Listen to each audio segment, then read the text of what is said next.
Hey everybody, welcome to the second episode of Beyond the Lights. In this episode we're going to be focusing on the cast and characters, where we'll have developers reacting to your videos, providing deeper insights, as well as having special appearances that you don't want to miss out on. Let's get straight into it. My name is Martin Emborg. I'm the Bond IP Creative Director and Narrative and Cinematic Director, and I've been at I.O. since 2006 on and off. Play. Let's give him one. He's so young! They've got the cheek scar. They have got the cheek scar. It's when he's a youngin! Holy sh**! It's when he's a youngin! Have an appointment. He looks dark, he looks mysterious, while also being cocky and confident and quite flirty as well. Man, I love that they're getting that from this, because yeah, obviously, he's all of those things and more. The people who have put this together have done their homework, quite frankly. They're not just looking at cinematic. Which was a delight, obviously, and the gravity of the job settles in as well when you do that. But it's very inspiring. Those books are amazing. Like, they're really well paced. They're really quite brutal, and they're really quite realistic. You can quite clearly see how the decades have had their versions, and so now it's our turn. Doing an origin story for something like Bond, it's a really interesting challenge, taking the core qualities of the character that people know and love, obviously, for 60 plus years. But then, how did he get there? How did he become this guy that's suave and knows everything? What's the journey to go there? And hopefully, the journey and where he comes from, to some extent, should surprise or, at least intrigue people, so that he isn't just kind of like stepping through the door and going, well, let's get started. Like, there's a journey, there's a character arc that he needs to go through. And you are? Don't think we've had the pleasure. Now let's not get ahead of ourselves, James. What is very different in terms of difference from books and movies is that in our version, Moneypenny is a field analyst, and so she's going to be in his earpiece. And so you get a lot more time with Moneypenny, and you get a lot more conversation between her and Bond. So traditionally, Bond is a man of very few words. In our version, he speaks a lot more, which is partly because he's a young guy, but also partly to do with the medium. And we're not cutting to the next, set piece. You're with him. You're entering the building with him. And so you're going to be part of a lot of back and forth, a lot of conversation, and a lot of perspectives, sometimes quite fun. It's always more fun to jump out of a window if you're being told not to. So that's definitely part of their dynamic as well. So Bond and Moneypenny do have a long history, I guess, across the franchise. And ultimately, I think we wanted to honor that DNA in this version of her. So they do their dynamic treads this line of all cheekiness, but admiration. There's a lot of respect, but there's still pushback when needed. And yeah, we wanted to honor that. But I guess in First Light, we do see them at an earlier stage, just before that kind of mythology sets in around them. And, they're figuring each other out. So there is still that chemistry there. And hopefully that chemistry grows throughout the game and everyone can kind of feel that and sense that.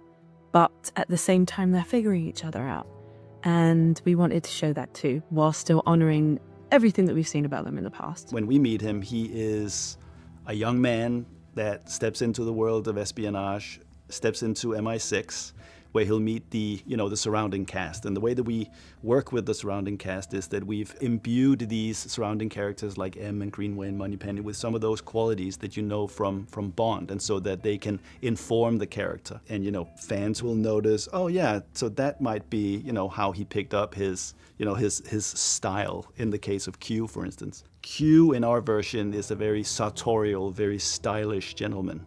So he's the reason that the Q watch is an Omega, and he's the reason that the Q car, the spy car, is an Aston Martin. So that's a very tangible version of how these characters inform who he is. Hi, my name's Alistair Mackenzie, and I play Q in 007 First Light.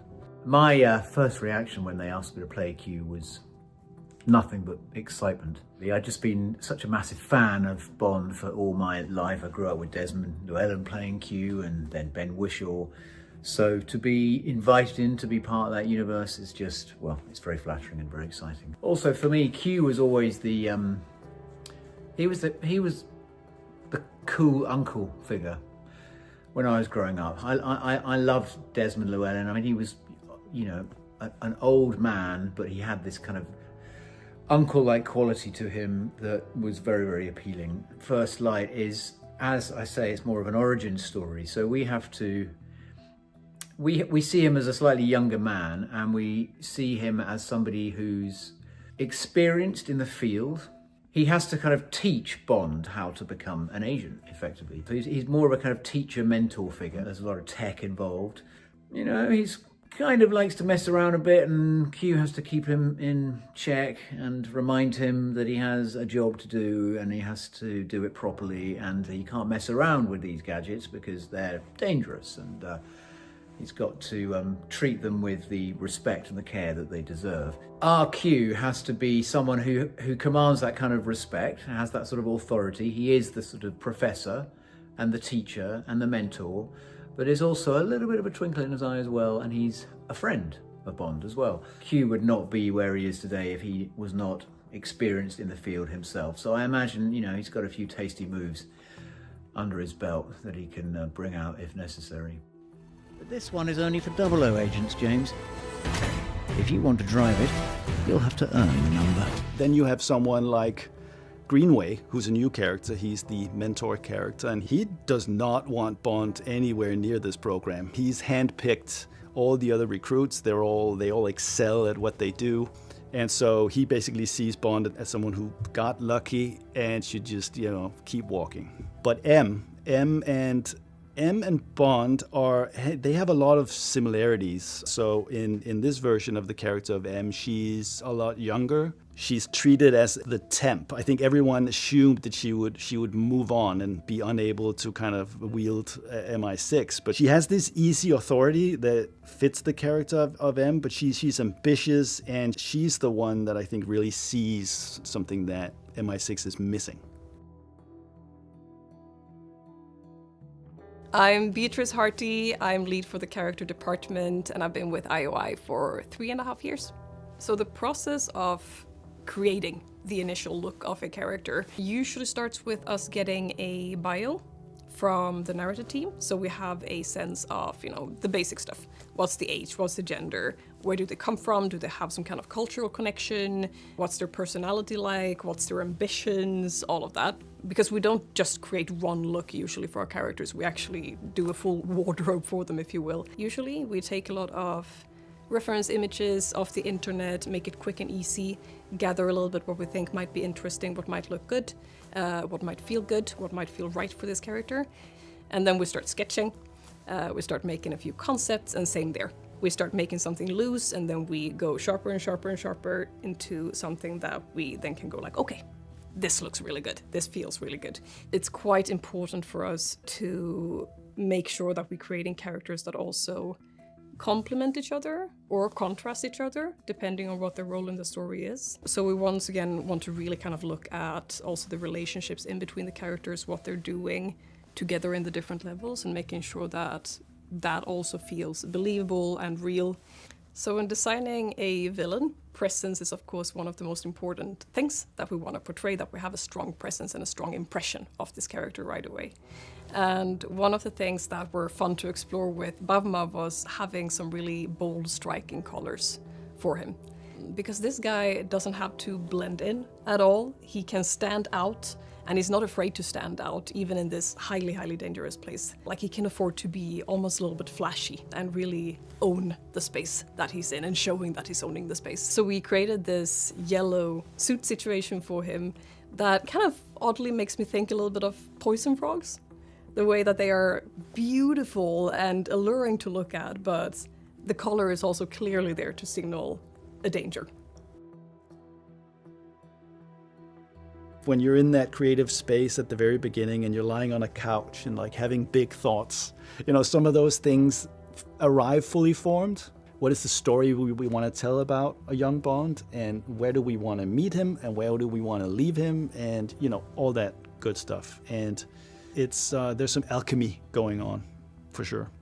So when we bring someone in for full likeness into our game, what we usually start with is getting them to a scanning studio.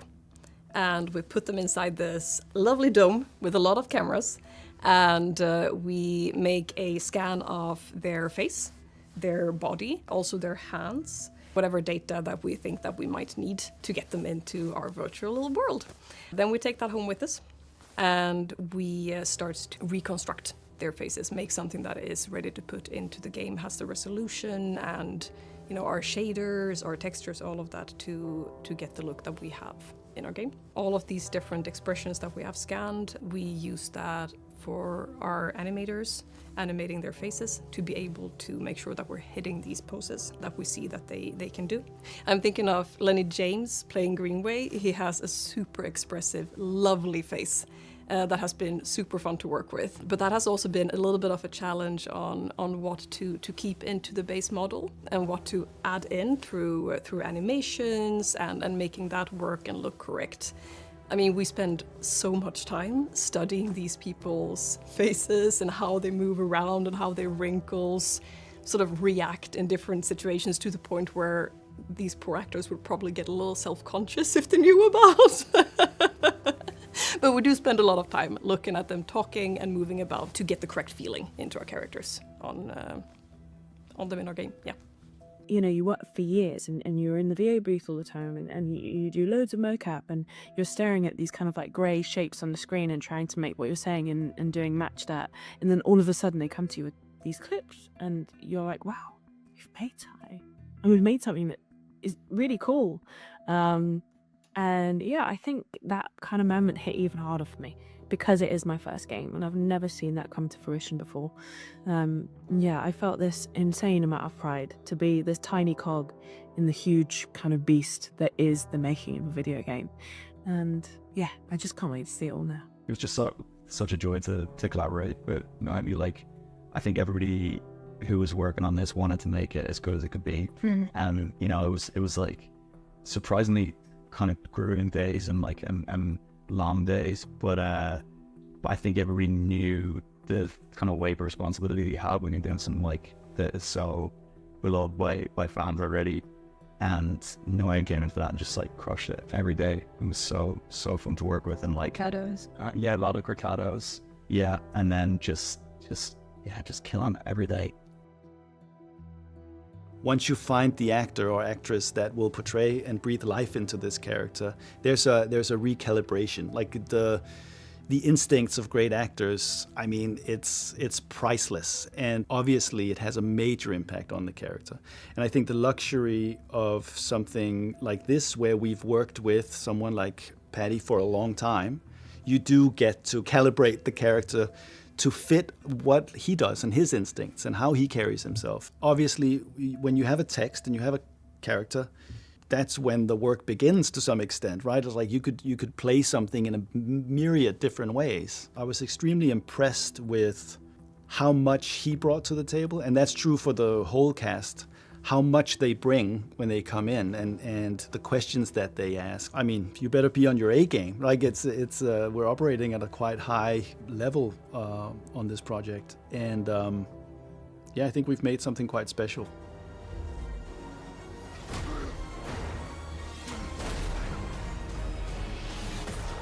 That was it for the second episode of Beyond the Lights. We really hope you enjoyed. If you haven't already, you can pre-order the game now and get a free deluxe upgrade. And if you have any questions, please leave a comment down below. And we'll see you guys next time.